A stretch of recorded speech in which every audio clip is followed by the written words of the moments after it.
Welcome, this is Real Estate Motivated. My name is 𝐥𝐢𝐤𝐞. This is my YouTube channel where I track my real estate journey, interview fellow real estate entrepreneurs, and also just share basic knowledge that I've learned and also things that I'm learning today as a full-time entrepreneur and full-time real estate development project manager. So today we're going to be talking about how to build your real estate team. Listen, I tell everyone, if I've learned anything, real estate is just one big group project. It's a group project, literally, and you are the group leader. Can you please turn in your assignment? Or what? I'm just saying I need your assignment. You have it on you? Oh, I have it. What you gonna do if I don't give it to you? Well, why your hand move? If you've learned anything from this channel, just know that. Please, let's just bring that back. Bring it back and say it one more time for the folks in the back. One big group project. Now that you have a grasp of what real estate is, it's literally a group project. So you're gonna have certain people that you need in your core group just to be able to be accessible for your success. And that's who we're gonna be going over today. And the last person, if you don't need anyone, you need this last person. So please stay in tune in this video and also let me know in the comments what you feel about it. So yes, let's jump into it. Start with number one. You're gonna need an insurance agent. So when you purchase a property, what happens? You want to insure it. You want to protect your investment before it becomes a real investment. So I will tell you a story really if you've been following my journey on this channel, you know that I relocated from New Orleans to Baton Rouge. Now, me and my family were going to purchase a single-family home before we purchased this duplex that I'm house hacking right now. We were going to purchase that one, but in the midst of pricing and getting things straight, that house was set on fire. On like a news page or something? Yes, that's crazy. Yes.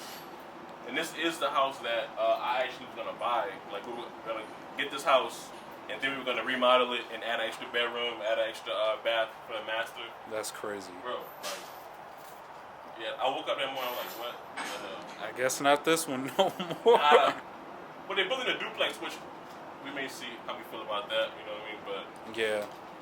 So, what happened with that house? The house was set on fire. I was going to be buying that house from my company that I'm a project manager for. And yeah, man, I mean, I got a text from my boss at like 7 a.m.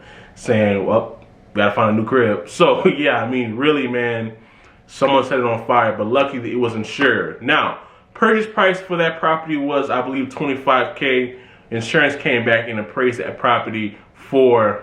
So at that point, I didn't own it. My boss still owned it. So he got a profit, pretty much. Yeah, not a bad return, but it's not as much as what he would have gotten or what would have happened if I would have rehabbed it, purchased it. You know what I mean? So yes, listen.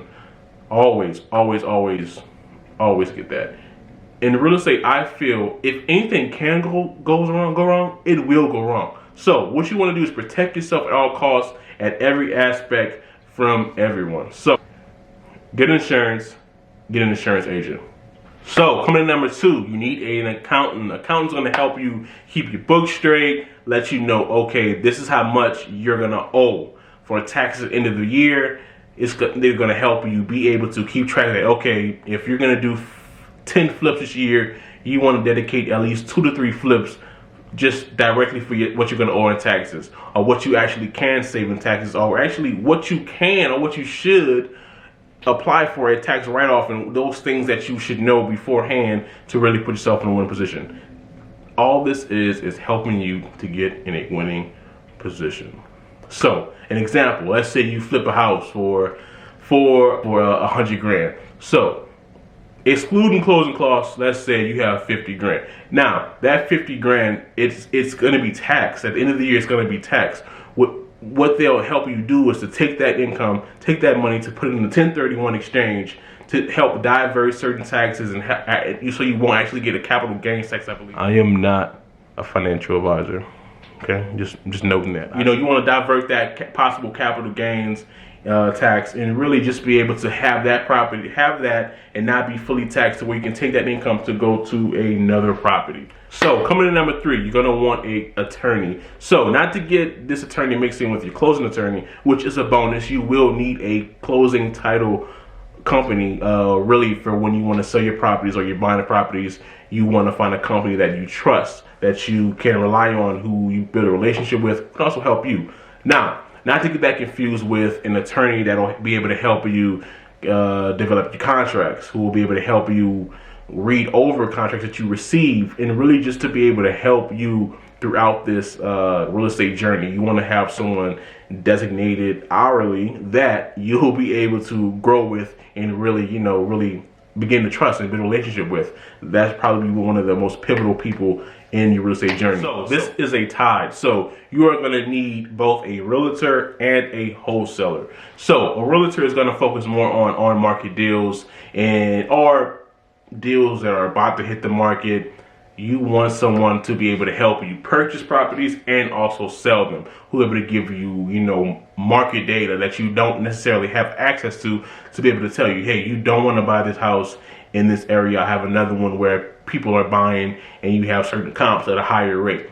Things like that that'll be able to help you to really put you in the position to win. And that's all this is about. Now, on the other hand, a wholesaler focuses on off-market deals at a discounted price. Now, for an example, a wholesaler has a house under contract for $5 grand, and they will come to you and say, hey, I have this house for 15 grand. They added a 10 grand cushion as their profit. Now, usually when dealing with a wholesaler, you want to not take the first offer. You want to be able to negotiate. But I mean, the same can be said for a realtor. If they're offering, hey, I'll do a 3% commission, or you want to do a 2.5 or 2. It's really up to you and what works for you. That's all it's about. Remember, you have the power. What works for you in your life. So coming in next, we have a property manager. So who's gonna answer those 3 a.m. calls when your tenant broke the toilet and it's leaking, or your tenant locked their keys in their car, or lost their keys and can't get into their unit? And they're calling you as if it's your problem, as if you did this, you took their keys. This is what they're calling and doing. So who's gonna answer the call? Do you want to do it, or do you want to give 10% to a property manager? Property managers usually charge anywhere from 10 to 15% of your gross of your total rent before expenses, before all that. That's what they're gonna charge. I've seen anywhere from 10 to 12 being reasonable, but hey, that's just what I've seen. So property managers handle really day to day. Property managers are really your middleman. You don't talk to any tenants. You don't handle anything. It's full-fledged in their hands. All you collect is rent. That's it. Nothing else.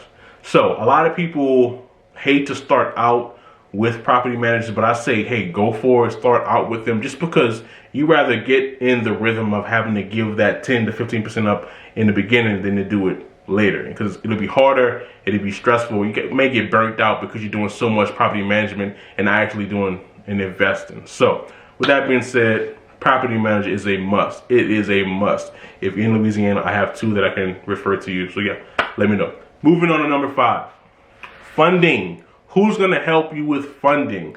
Now, if you're doing traditional, you want to have a direct line at least 2 to 3 banks. One being one definitely having to be a local credit union. Really, man, just being able to have a face, have a email, have a direct line to a person who you can begin a relationship with, or you already have one with, just to be able to say, hey man, I need help with this draw, or I need to increase my construction budget and I don't have much time. Just to be able to get to that level from newbie to really experienced, where you're able to really just, hey, so send a quick text and your problem is solved. Just quickly like that. Now, if you have a relationship, or if you may not, let's say you don't have the criteria to do traditional yet, you want to have a hard money lender. Let's say you have a hard money lender and you're doing 5 deals, and you've done 5 deals and now you're going to number 6. So now you want to say, hey man, I've been with you for 5 deals. I need you to take off these points off this loan to give me a lower down payment, you know, just to help and to build that. In the beginning, you're gonna have to, you know, give more than you receive, but the more you do and the more you leverage your different properties and different projects as an investor, the more successful you'll be. So yes, I mean, that's all that I have for you today. Let me know in the comments if you have any suggestions or anything, if I left someone out. But that's your main core. That is your main core of what you need to be successful. Now, I did mention you're gonna need one more. Now, this is the last one. So, the last one being in a bonus that really helped me to start my journey and to be able to be a solution to someone's problem and to really just be able to help and jump into it is general contracting. Finding yourself a GC. As an investor, you're the personal guarantee with the bank. Now you have this money, you need to find a general contractor to actually do the work. Now, keeping it simple, you want to find someone to be able to help. If you have the time, you want to be able to tell someone, hey man, I'm just looking for a labor only price. I'll get the material myself because I really want to learn this process. Doing that, you save yourself on average anywhere from 7 to 15% in GC costs, construction costs, really by purchasing your own material. So I mean, a penny saved is a penny saved.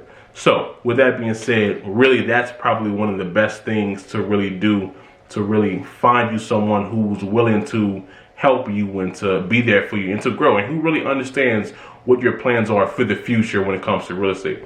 Now, I do know a lot of investors become general contractors to get their license, and all they really do is just sub it out. Now, doing that is not bad at all, because it's a lot of benefits to that. You know, if you have a budget of 10 grand and you're able to find a sub that you can say, hey man, I have these 5 projects. For each of these projects, I need you to do my drywall, smooth, everything completely done, ready for paint for 7 grand. I mean, 7 grand per project, and your construction costs, you do have a budget of 10 grand. I mean, you're saving a couple grand. I mean, that's the money that's being saved that can be used towards something else, or if you want to just keep it in the actual construction job, so you're not actually charging interest on it. It's really depending on you and how you want to go about it. So yeah, man, I mean, that's the last tip that I had. That was probably one of the best ones on my favorite that really helped me grow my journey, just being able to be an asset to someone, to be able to help them, you know, with their career, and also learn in the process to start my own. So yes, this is Real Estate Motivated. This is my series where I'm educating and just sharing knowledge. So yeah, like this video, let me know in the comments what you think. Yeah, this is Reggie, Real Estate Motivated. Thank you.